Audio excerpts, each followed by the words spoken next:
run-of-the-mill lockdown type day. So what is a run-of-the-mill lockdown type day? What's me? Yeah, you. Well, usually, I mean, I guess it's being locked down and working from home has kind of changed a little bit the way I work, as in I try and get a few hours of work in quite early before the boys wake up, before my kids wake up. So I usually start about 5:30 or 6 and then work till about 8. Most of my work at the moment is computer-based. It does vary, but because my studio at home is quite small, whereas my regular studio is quite big, it's sort of limiting in what the work that I can do.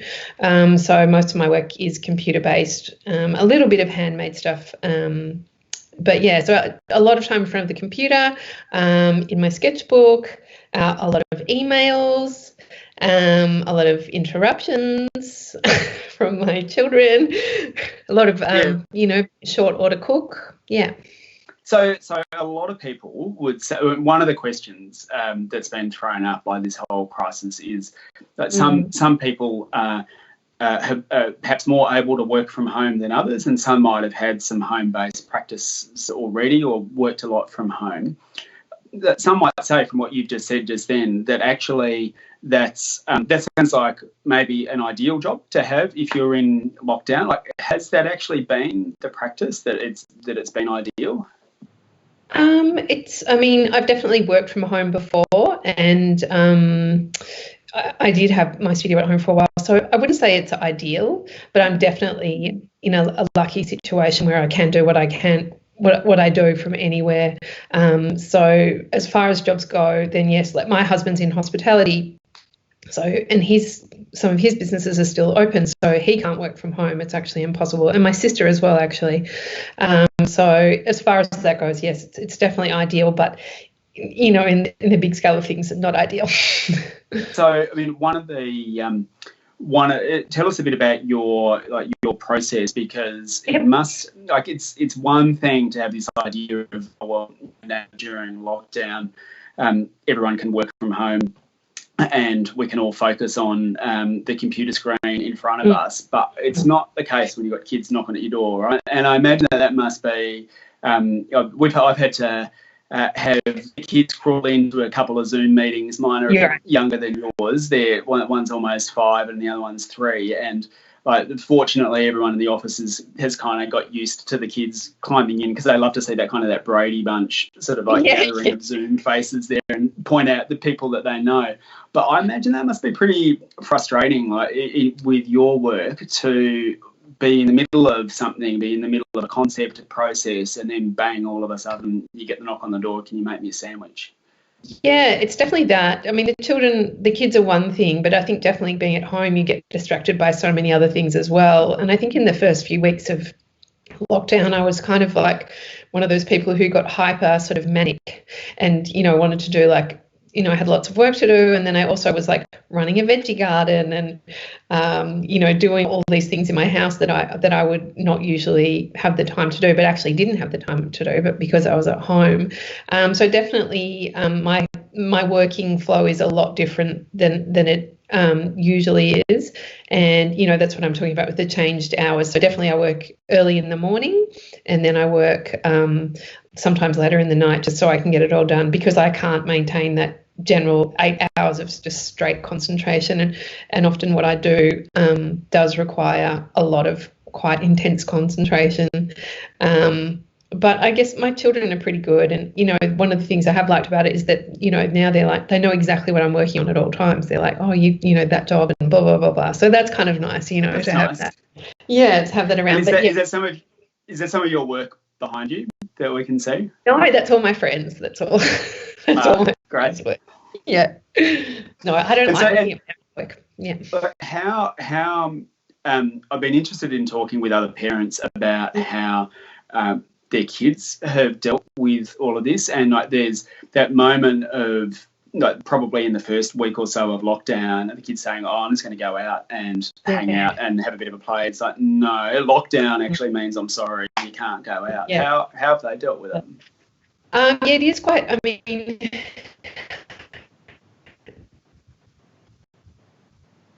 I think it was small harder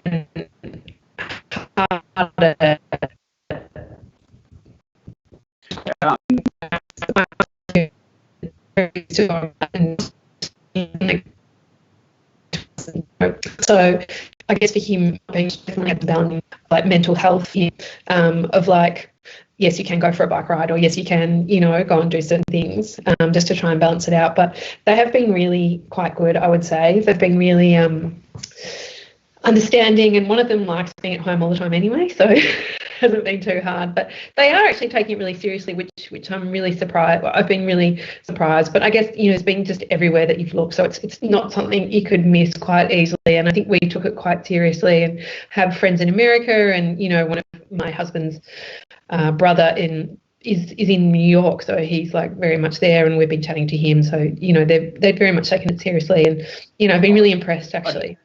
Tell you what, I thank my lucky stars every day I'm not in the United States at the moment. I reckon that would be pretty tough life. I mean, like whatever complaints we have about our system of government here, and there are quite a few, like at least we can force our leaders to kind of listen to some expert health advice and act in accordance with it, like at times, and hopefully we can get them to do that on climate change as well. But nonetheless, here at least we don't have. Yeah, like if a leader stood up and said, "Do you want to think about injecting disinfectant?" Then I don't know how long. Hopefully, if we can keep a good public education system and good levels of democracy in Australia, we'll continue to have, I hope, an educated population that's able to hold our leaders to account. I just want to give a shout out to Marg and Lola who joined the call, and Abigail's said something that I think is really resonates with what you just said, Becky. She said that having my teenage son at home constantly has had a huge impact on my budget and my mental health. And I think that's it's. I've noticed that with the kids here. I've started recently over the last few days. I've spent a bit more time physically in the office because no one else is there. But before that, working from home and wanting managing children, especially if you've got children who require a bit of attention, as a lot of young children do. I think it's sort of being brought home what the care, like the act of caring for other people and especially looking after children is kind of one of those things in our society that is just always taken for granted. And now all of a sudden it's like when you realise that, you can't send kids off to school, can't send them off to childcare, they're not going off to high school. It's all being brought home that it actually requires, it's actually work. Caring can actually be work, and it can be fun and very rewarding work, of course, but it's work. And it's not only work, but it's really quite gendered as well. I read something on social media the other day that some journal editors have been astounded at how many papers they've been getting. All of a sudden, people have got this time to sit at home and read and write papers and submit them. But it was coming in 80% from men because, of course, the women are having to balance being at home and do work, and all of a sudden you don't have any relief. It's pretty... you can understand why Abigail is saying that it has an effect on your mental health. Yeah, I definitely in a situation with my partner where I also have an office that we share an office, and I actually can go to that office. And so I have been lucky enough to be able to go there too. So it's definitely a shared situation with us, but I have definitely read a lot about how this is a steps backwards for feminism and how it still sort of proves some, that roles perhaps haven't changed as much as you think that they have. But yeah, it's interesting what you were saying, how not taking things like teaching for granted or childcare for granted, but it's also, I've been also thinking about other workers, like delivery people and things like that now all of a sudden are just at the forefront of this crisis, and the people that we actually can't, live without. And that's something that I've been thinking about as well as the childcare and teachers for sure.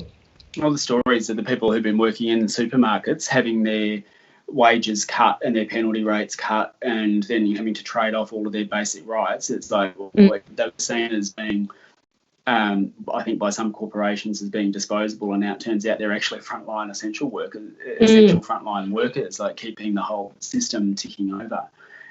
Someone's just asked, as an aside, what goes around from YouTube, Adam, what are our chances of keeping the dole at the new rate? Have you had to? Is anyone in your family or in your connections had to avail themselves of the new job seeker rate, which is of course double the old dole? Probably yes. I've definitely got some family who've had to go on job seeker, and we've definitely, I know a lot of people who've got JobKeeper as well. So, I mean, for them, it's been an absolute lifeline, and that it does actually apply for a lot of people who I know, because a lot of freelancers are sole traders and you can't get JobKeeper. So JobSeeker for them has been, amazing, and made things a lot less stressful. So I can only imagine if you are actually unemployed and don't have the prospect of actually a job to go back to, how that would be a huge help as well. Yeah. I'll come back to the question about what are the chances of keeping it. But can you just, you touched on something really important there, which is that one of the things that I think this crisis has shown is that whilst there were a lot of people with some really strong support networks around them, that we also found that actually there have been a lot of people who are doing it tough and kind of living on the edge from day to day, and that actually would become a much more precarious, life has become a lot more precarious for a lot of people. And I guess it's always been that way to a sense for people who work in the arts and creative industries. But I guess this has also shown like that there wasn't a safety net there, and people have been doing this high wire act and juggling bits of work from here and there, and then bang, when all of a sudden you can't get together anymore, or the hospo job dries up that you've been using to support your practice, it can make life pretty difficult for people. So, I mean, what's going on inside the arts and creative communities at the moment? How are people responding, and are people feeling like they're being supported properly? I think, it's sort of hard because I feel like a lot of people that I know, their mentality, like if you run your own business, then generally you have a certain kind of mentality where you should be able to be quite adaptable. And I have seen a lot of people sort of adapt their business, especially people in events, or, a lot of photographers who, that's a one-on-one, they can't actually do that. Whereas I've actually had a bunch of jobs that have come from the situation as well. But there are a lot of people I know in events who've just had to become really adaptable, and that's been really interesting. But I've seen so many call outs on Facebook or various social media just saying, I've got no work, if you can think of anything, and da-da-da. So I do think a lot of people do feel, and I know people who've, like, I've gone through what's available as far as benefits, and there's nothing really out there for me. So I definitely think that's been a really tricky thing to navigate for a lot of people. And we've got a really great accountant, and we've got a really great bookkeeper. But if you didn't have those things, then I think also it's been tricky to sort of work out what is available. But, there's been some really good grants that have been around as well. I think more local government that I know my friends in creative industry have been able to access, which have been really great. But it is, I think it has been tricky for a lot of people. Yeah. Yeah. I mean, my sense looking at it from the inside of it is that the federal government has completely washed their hands of the arts sector and creative sector. And I think one of the things that they don't understand with the restrictions around who can get some of those JobKeeper and job seeker payments is that, like, for example, it's if you have patchy work, so you might work for a couple of months at a time, and then you wait for another project or another gig to come along. If you weren't employed on the magic date when a lot of these allowances started kicking in, then you can find yourself completely caught short. Like, I think there's just a complete lack of understanding about what working life is actually like at the moment. Yeah, definitely for people like tattooists, especially like people like that who, that's one of my brother. Right. Tattooist, and like you actually can't work, like you physically can't work, and all appointments cancelled, all things like that. So he has been able to get job seeker, which has been great, but yeah, I think it's pretty tricky. So to come back to the question that was asked to kick this off about what are the chances of keeping the new double dole rate, like we've been, and so many of us, Greens included and others, have been campaigning because the old rate of New Start was just below the poverty line at $40 a day. Like, no one can live. You just can't do it on that. People miss essentials. You just go without basics like some food and clothes in order to just try and survive on that. And so there's been a really big push for a long period of time to lift the rate. And of course, when this crisis hit, the government all of a sudden realised that, oh, well, there's now going to be millions of people who are potentially going to find out just how bad the dole is, and so we better lift it. We better lift it quickly before all those people come onto it. Otherwise, they're going to realise just how badly we've been treating unemployed people for all this period of time. And so they doubled the rate of New Start, the dole. It's now called Job Seeker Allowance. And the government says, oh, it's all going to flip back as soon as this crisis is over, right? And they're talking about potentially, August for some of these things changing. I don't think they're going to be able to go back to the way it was to answer that question. I don't think they're going to be able to do it because I think now too many, I don't think the crisis is going to be over by then. I still think there's going to be some people who, like the economic side of it anyway, there's still going to be some people who are doing it tough. But part of our job is going to have to be to now put the pressure on the government to say you've got to keep this new rate, because I think otherwise a lot of people are going to be hurt. So I don't know. I can't put a percentage on what the chances are, but it's going to be one of the big issues over the next few months. Marg's just come in. I wonder what you think about this, Beci. I don't know what your situation is, saying there's a difference between people in houses with gardens and space and those in apartments. Plus, where you live can affect how easy it is to walk around or get outside. Have you got a bit of an outside to get out into?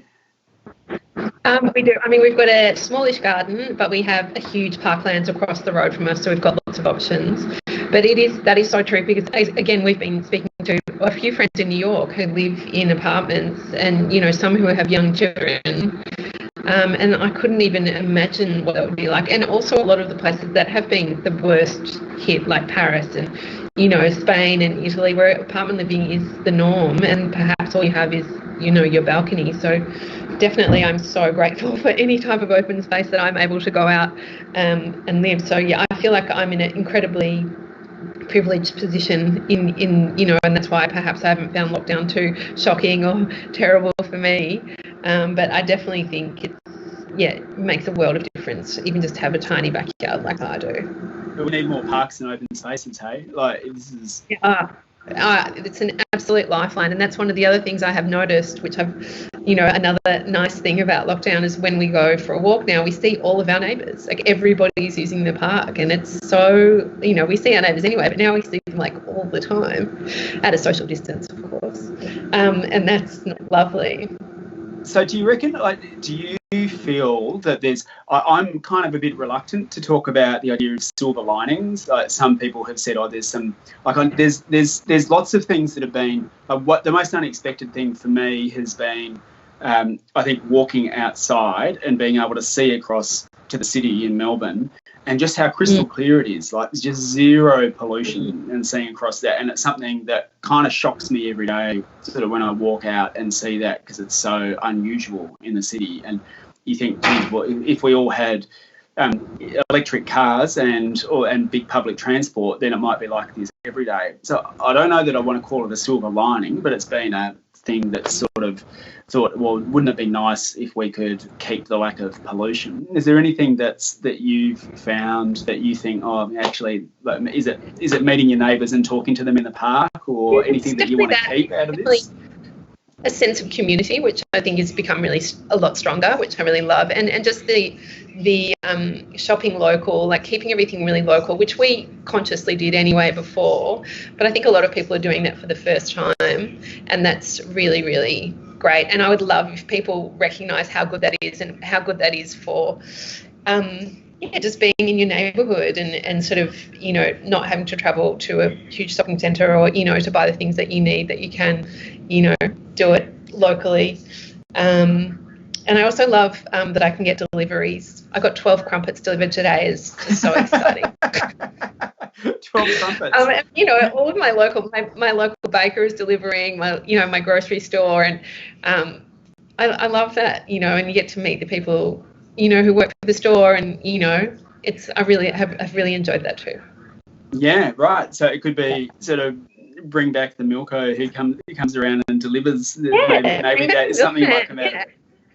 Yeah, I really like that.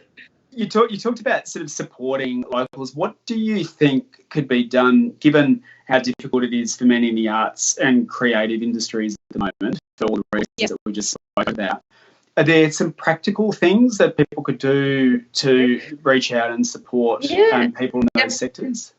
Definitely, I've definitely bought gift vouchers for things in the future so that those people have that money now. So also, quite a few artists have a Patreon, so you can go and sort of, give them $2 a week or $10 a week or whatever you like, and that's a good way of supporting an artist who's in need.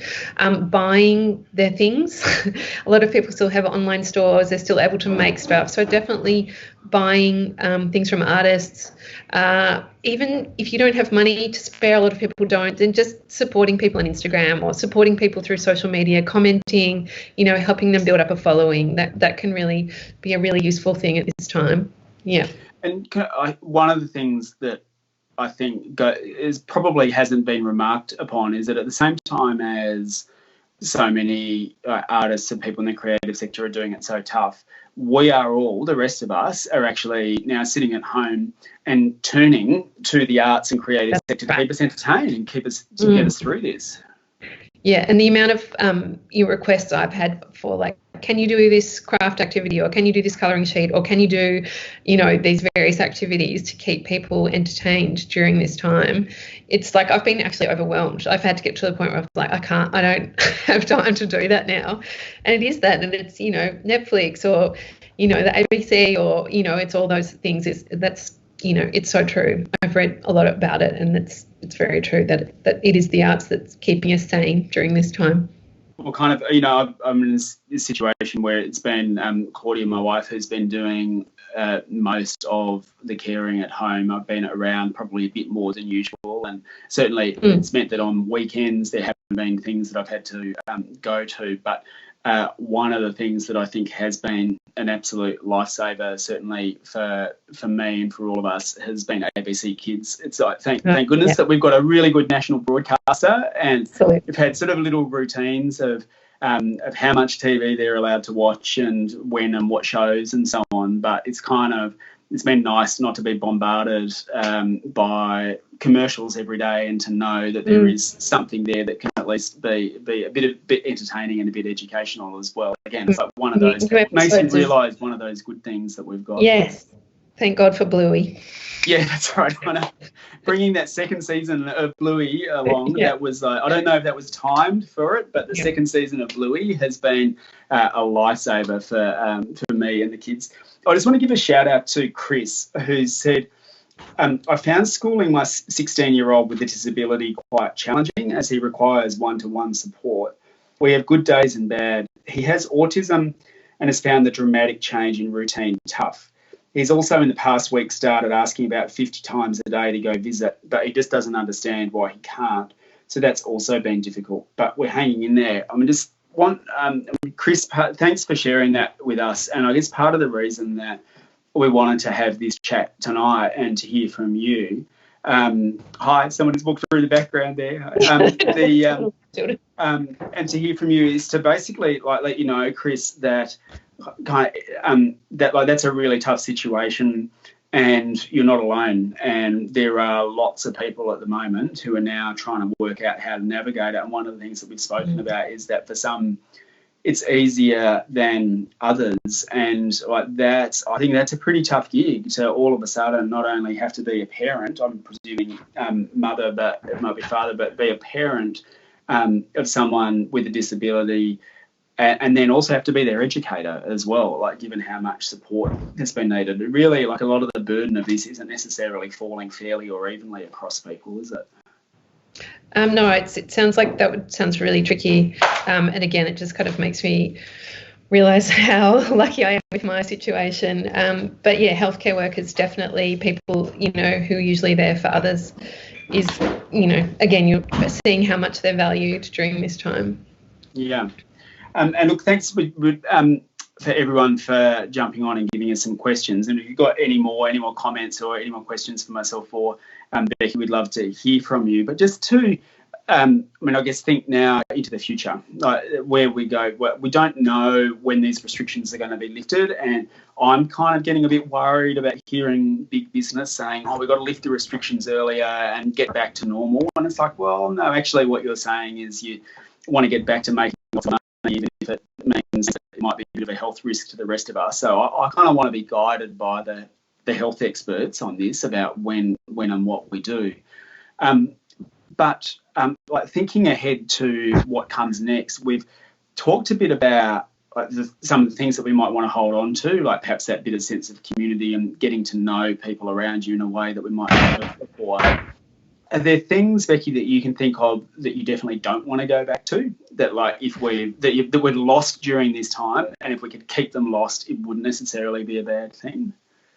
Again, for me, I think it's that sort of keeping my life quite simple. Personally, me, like, you know, I've got a really bad habit of making myself really, really busy. So now I realize I'm like, oh, I don't have to have all those things. So that, you know, that simplicity is really nice. And I think also, you know, perhaps it would be great if we did sort of recognise and respect those forefront workers, you know, like for me, like how important that kind of those workers are. That's one of the things that's definitely I've realised during this time. So I guess a bit more equality for me across, you know, people from all types of jobs. But yeah, and definitely the environmental factor as well. Like as I said, I'm a non-driver, so I'm used to riding my bike everywhere. But actually, keeping, you know, people realising how much you can just do within your sort of local shops or your local, you know, and that you don't have to drive everywhere, and that you know, I've really loved the quietness of not the roads. And I love cities too. Like I'm not a person who wants to live in the country or anything. I love urbanness. So yeah, I'd love it if some of that was maintained. Yeah. Well, if there's things that you've got that you think, we'd love to hear from you, if there's things that you've got that you'd really like to keep or things that you'd like to get rid of. When I hear the phrase of like we've got to go back to normal, I kind of feel like, well, I actually want a better normal. Like, yes, I want it. I hope that at some point, you know, we will beat this at the rate that we're going at the moment with what everyone's doing.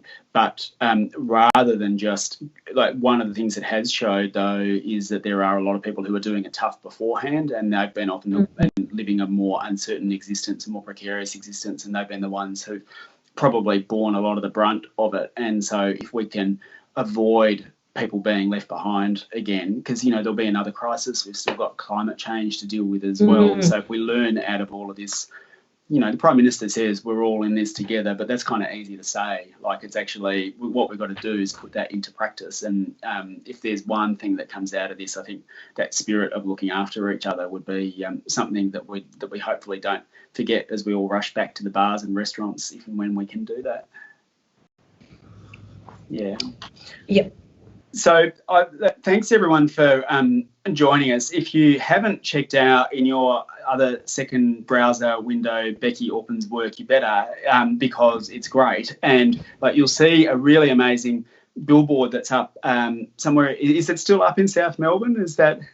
I'm not sure. I know they were getting other artists to add messages there too. So hopefully mine is still up, but I'm not sure. But it's a digital billboard, so it kind of flicks through. So yeah. Yeah, and go and one of the things that Beci said was a good way of supporting people who work in the arts and creative community at the moment. It can even be to go and follow them on social media. So jump over to Instagram and look up Beci Orpin's account, because you'll see some amazing work that we've had there. So I really want to thank you, Beci, for joining us for another chat live from lockdown. It's been great, and I think I hope that if we've done one thing to everyone who's watching, if you understand that there's quite a few of us who are managing kids, being reliant on ABC TV, having to jump out and cook meals at times that we wouldn't ordinarily like to do, and work out and assist with homeschooling.